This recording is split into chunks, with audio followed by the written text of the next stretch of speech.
What is going on, you guys? Today I have another super quick episode for you.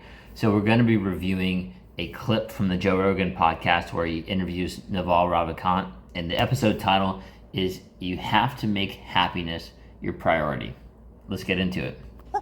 The Joe Rogan Experience. There's also these traps that people sort of establish in their own mind of giving themselves excuses or giving themselves unsurmountable obstacles, insurmountable paths and terrain. Victim mentality. Yes. Yeah, it's somebody else's fault. It's my skin color's fault. It's the system's fault. Yeah, those people are sinking. I feel bad for them. I want to shake them out of it and say, actually, you can get out of it. You just have to stop thinking it's everybody else's fault. You have to alter the perspective. Yeah. But it's so difficult for... Well, I forget the saying exactly, but there's a quote where it's something like, you want to get out of blaming other people. The second step would be, you want to blame yourself, and then the third step would be not blaming anyone. And not blaming anyone, but basically taking accountability for what you can control in your situation, and for the things that you can't control, surrender there, right? But figure out what you actually can work on and can control, and actually focus on those things. Because you can make a change in those areas. People to do. It's one of the most difficult things for people to do, is to change the way they approach reality itself. Yeah.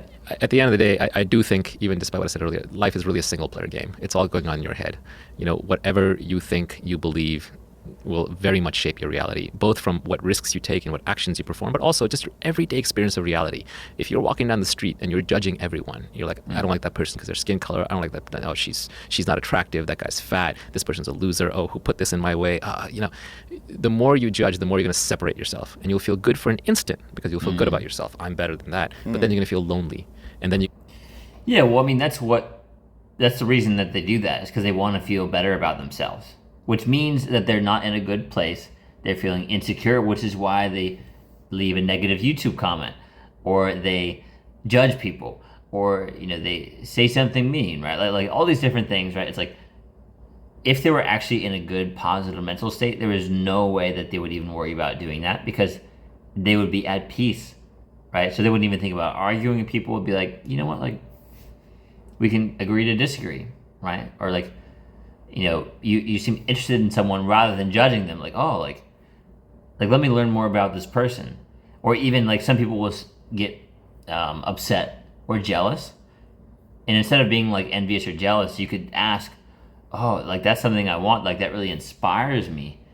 Maybe you could even talk to them or ask them, like you really inspire me by what you've done. Like, how did you do that? Right? That's a much more productive conversation than sitting and like judging and being a big negative baby, You're just going to see negativity everywhere. The world just reflects your own feelings back at you. Reality is neutral.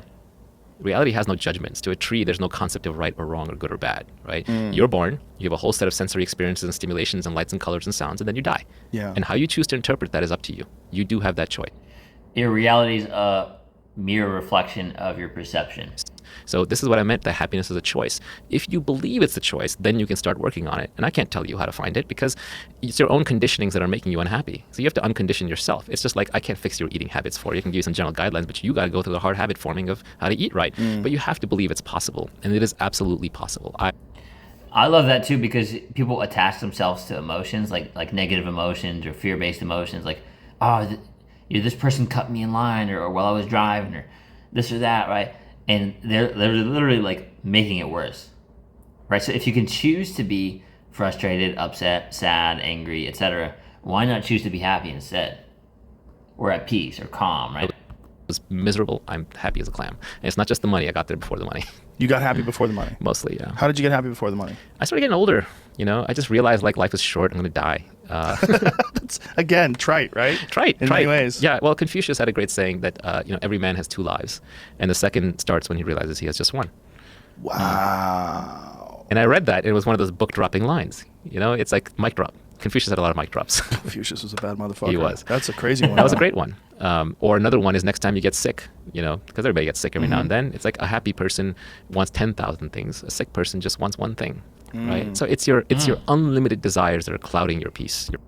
You only want your health back when you're injured or you're sick, right? Which, by the way, anyone who's like, they're priding themselves too much on working hard. Keyword, too much, right? It's cool that you're working hard, right? That's commendable. You have to be able to work smart and hard. But like, you want to get to the point where this is like, it's not something that's holding you back, you know? Happiness. Have desires. You're a biological creature that stands up and says, I can do something. Because if you think about it, like, you can always get more money, but you can never get your time back, right? That's the key part of this, your time and your health. Because you get a lot of people who like, they get like sick or like in a serious way, or they pass away early because they weren't treating their health right while they were just working hard or working on their finances, right? So again, you can never get your health back. I move, I resist, I live. But just be very careful of your desires. This is the oldest, most trite wisdom. Desire is suffering. That's what it means, right? Every desire you have is an access where you will suffer. So just don't focus on more than one desire at a time. The universe is rigged in such a way that if you just want one thing and you focus on that, you'll get it. But everything else, you got to let go. Did you make a gradual shift to happiness, or was it a radical change? I like that too, right? Because you have to learn to be kind of surrender and be detached from the outcome. Like, you can't be like, oh, like, this job has to work out. I'm dating this girl and it has to work out with them. Otherwise, I don't know what I'm going to do. You see what happens there, right? Like, you're latching on to this thing and you're making it your identity. So if it doesn't work out, what happens then? Your identity sort of flips upside down. You start questioning things, your self-worth, et cetera, because you based it all on this external thing. It's ongoing. It's gradual. Every day So gets you're better. happier today than you were a month ago, Yeah. allegedly. Yeah. Yeah. I'm very happy these days. Deliriously so. It's actually hard for me to hang out with normal people. Really? Yeah. So you've made a significant shift over the period of like how many years? Probably about 8 years. 8 years. Yeah. Wow. And is this something that you've pursued through certain books, or is it just like you've made an understanding or gained an understanding in your own mind and then started pursuing it based on that understanding? Yeah, it's very, very personal. It's basically you have to decide it's a priority. And then I tried every hack I possibly could. I used to, I tried meditation, I tried witnessing, I even tried an SSRI just to see what it would feel like. How did it feel? It turned me from a pessimist to an optimist, but I didn't like the physical side effects, nor did I want to be on a drug for a sustained basis. So I dropped it. And I But it did turn you into an optimist. Yes. At the time, I used to be a pessimist. Yeah. I started doing things like I would start looking at in every moment, in everything that happens, you can look on the bright side of something, right? And so I used to do that forcibly, and then I trained it until it became second nature. So, for example, like a friend of my wife's was over, and when we were dating, and she took all these photos. She took like hundreds of photos, and then she sends them all to us. And my immediate reaction was like, why are you dumping hundreds of photos on my phone? I don't need hundreds of photos. Have some judgment. That was my immediate reaction. And then I could say, actually, how nice of her. She sent me hundreds of photos. I can pick the one that I like, right? There are two ways of seeing almost everything. There are a few things that are like high suffering, so you can't do that other than just saying, well, this is a teacher, right? But I slowly worked through every negative judgment that I had until I saw the positive in it. Now it's second nature to me. Well, again, with that one, it's almost like you get to choose how you feel. You can be angry, frustrated, etc., or you can be happy, right? So you can find a positive reframe. You can choose to look at everything negatively, or you can find a positive reframe for just about everything, really, or any of your limiting beliefs as well, like mental blocks that you have. Oh, I can't do this. Because if you keep telling yourself like, I don't know if this is gonna work out. Should I do this? I can't do that, right? You're basically seeking confirmation, and you're telling yourself this story till you believe it, right? So maybe you want to tell yourself a better story, a more positive story. Realize that like what you want is you want a clear mind, so you want to let go of thoughts. Happy thoughts disappear out of your head automatically. Very easy to let go of them. Negative thoughts linger. So if you interpret the positive in everything very quickly, you let it go. Right? You let it go much faster.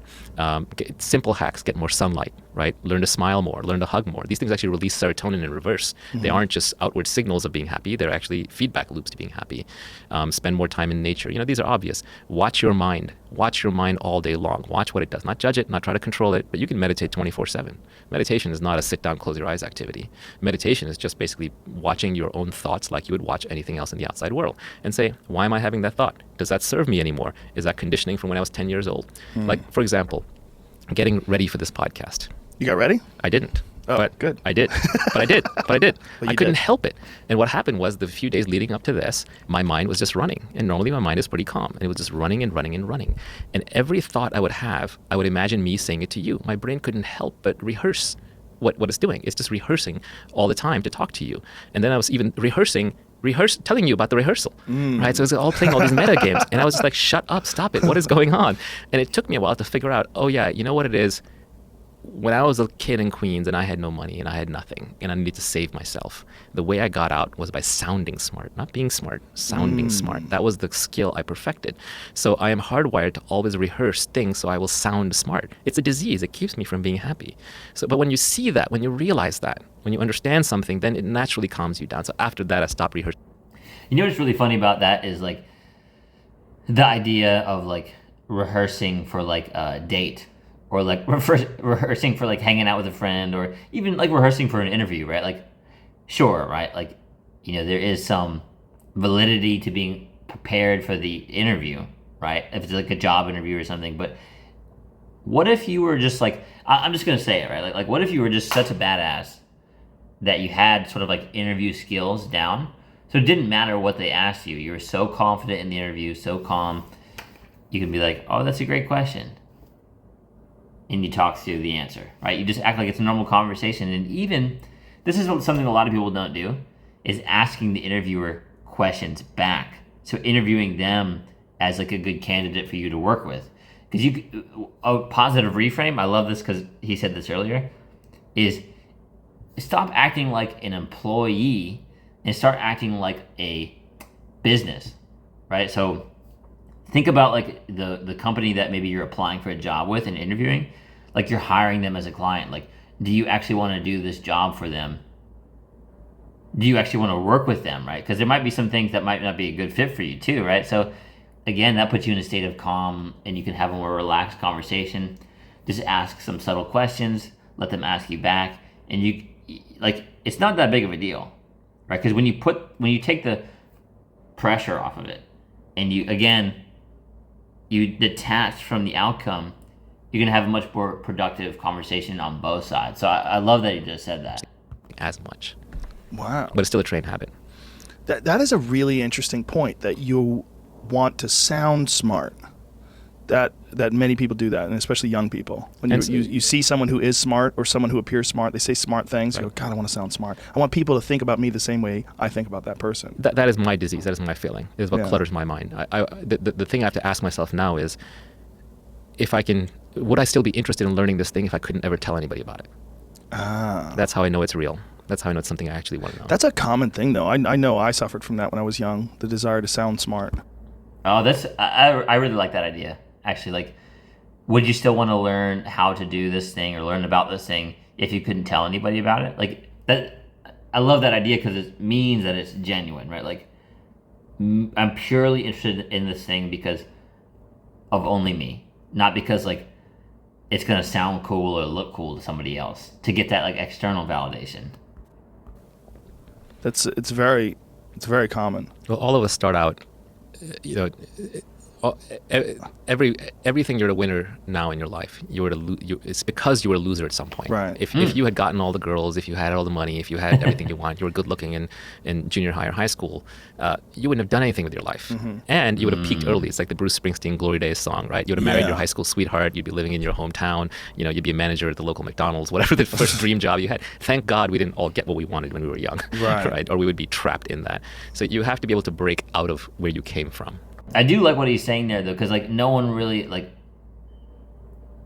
would bat an eye at the guy who was born a billionaire, right? It's not like an exciting story, right?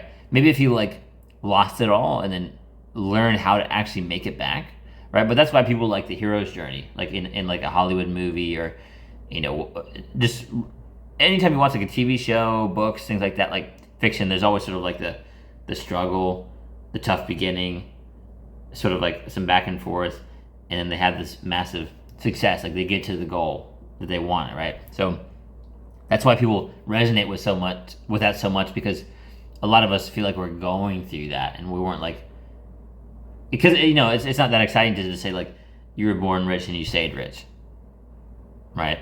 But anyways, this definitely was an interesting episode. I haven't watched the full podcast with Naval and Joe. I definitely recommend you guys go and check that out. But thank you for watching. Like, comment, subscribe, and I will see you in the next one. You got this, bro.